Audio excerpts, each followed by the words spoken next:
Selamat datang semuanya. Pernah nggak sih kamu ngerasa kerjaan itu ya gitu-gitu aja, cuma rutinitas doang? Nah, kali ini kita bakal coba ngobrolin soal gimana caranya nemuin makna yang lebih dalam dari kehidupan profesional kita, dari sudut pandang yang mungkin beda banget. Yuk kita mulai. Coba deh, kita jujur sama diri sendiri. Kerja itu buat apa sih? Apakah cuma buat cari duit aja? Pertanyaan ini kayaknya sering banget ya muncul di kepala kita. Bayangin aja, sebagian besar hidup kita dihabisin di kantor. Tapi, masa iya cuma buat bayar tagihan aja? Rasanya kayak ada yang kosong gitu kan? Dari pagi sampai sore, kok rasanya hampa? Nah, ini ada kutipan dari seorang pengusaha Kristen yang, wah, kena banget. Dia bilang, selain dari penghasilan, pekerjaanku tidak punya banyak arti. Ini bukan teori loh. Ini beneran curhatan yang dirasain banyak orang. Anggapannya ya, kerja itu cuma buat fungsi aja, nggak ada hubungannya sama iman atau kehidupan rohani kita. Nah, tapi disinilah serunya. Gimana kalau ternyata Alkitab punya cerita yang jauh lebih besar buat kerjaan kamu? Gimana kalau kerjaan kita itu bukan sesuatu yang sia-sia, tapi justru bagian penting dari sebuah rencana Tuhan yang luar biasa? Alkitab mengajak kita lihat kerjaan bukan sebagai beban, tapi sebagai anugerah, sebagai sebuah kesempatan. Oke, kita masuk ke ide besar yang pertama. Pekerjaan sebagai ibadah dan kasih. Coba deh bayangin, setiap email yang kamu ketik, setiap customer yang kamu layani, setiap laporan yang kamu selesaikan, itu semua bisa jadi bentuk ibadah. Wow, kalau kita mikirnya gitu, ini bisa mengubah segalanya loh. Jadi gini, dasarnya itu dari konsep yang namanya coram deo, artinya hidup di hadapan Allah. Maksudnya, Tuhan itu nggak cuma ada pas kita di gereja hari Minggu aja. Dia ada di ruang meeting, pas kita lagi ngelayanin pembeli, di kelas pas kita ngajar. Seluruh hidup kita, ya termasuk kerjaan itu, jadi panggung buat kita mempersembahkan hidup buat Tuhan. Dan dasar Alkitabnya kuat banget. Di Roma 12 ayat 1 dikatakan, persembahkanlah tubuhmu sebagai persembahan yang hidup, yang kudus, dan yang berkenan kepada Allah, itu adalah ibadahmu yang sejati. Perhatiin deh, ayat ini nggak bilang persembahkan waktu doamu, tapi persembahkan tubuhmu. Artinya ya seluruh diri kita, tenaga kita, pikiran kita, waktu kita, itulah ibadah yang sesungguhnya. Jadi intinya apa? Intinya gini, pas kamu lagi ngetik laporan, atau bahkan ngepel lantai sekalipun, kamu itu nggak cuma lagi ngerjain tugas, kamu itu lagi mempersembahkan apa yang kamu lakukan sebagai ibadah. Ini kan langsung mengubah motivasi kita ya, dari yang tadinya yang penting selesai, jadi gimana caranya pekerjaan ini memuliakan Tuhan? Dan Kolose 3:23 ini benar-benar negasin lagi.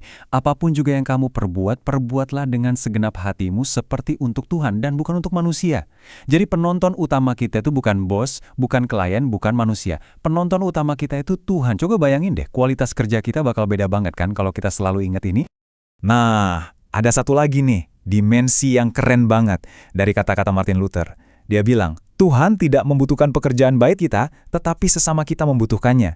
Jadi kerjaan kita itu bukan cuma ibadah ke atas ke Tuhan, tapi juga wujud kasih ke samping, ke sesama kita. Lewat skill coding kamu, lewat kepedulian seorang perawat, Tuhan itu lagi memberkati orang lain. Pekerjaan kita jadi kayak tangannya Tuhan di dunia. Oke, sekarang kita lanjut ke ide berikutnya. Kalau kerja itu adalah ibadah dan kasih, artinya apa?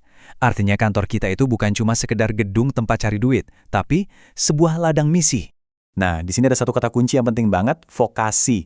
Dari kata Latin vocare, yang artinya memanggil. Ini keyakinan bahwa Tuhan manggil kita ke pekerjaan tertentu, pakai talenta kita buat melayani dunia. Jadi ini mengubah job jadi calling, pekerjaan jadi panggilan. Tuhan itu manggilnya nggak cuma pendeta loh, dia juga manggil akuntan, desainer grafis, ibu rumah tangga, dan semua panggilan itu sama pentingnya di mata Tuhan.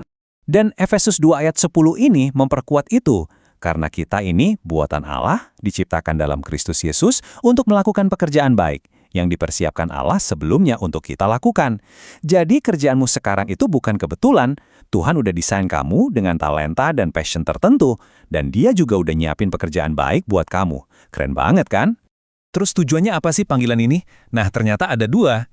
Panggilanmu punya tujuan ganda. Satu keluar untuk melayani dunia, dan satu lagi ke dalam untuk membentuk diri kita sendiri.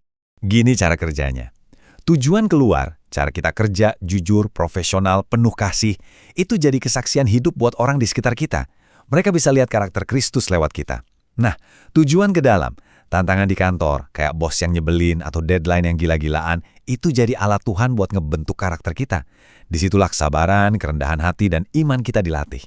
Nah, ini nih tujuan yang keluarnya. Matius 5 ayat 16 bilang, hendaknya terangmu bercahaya di depan orang, supaya mereka melihat perbuatanmu yang baik dan memuliakan Bapamu yang di sorga. Jadi, kadang kesaksian terbaik itu bukan lewat khotbah, tapi lewat kualitas kerja kita. Waktu kita kerja dengan integritas, itu jadi terang yang bikin orang lain bertanya-tanya.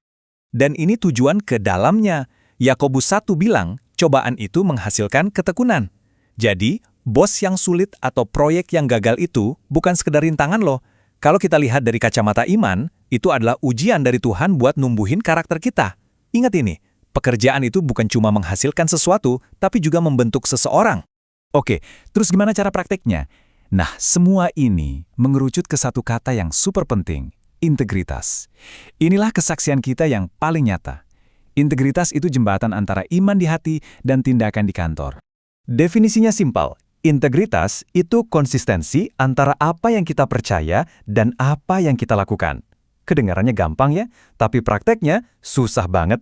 Di dunia kerja yang penuh godaan buat kompromi atau cari jalan pintas, integritas itu jadi barang langka.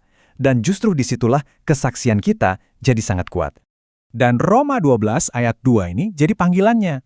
Janganlah kamu menjadi serupa dengan dunia ini, tetapi berubahlah oleh pembaruan budimu. Ini panggilan buat kita jadi beda. Bukan jadi aneh ya, tapi bekerja dengan standar yang lebih tinggi.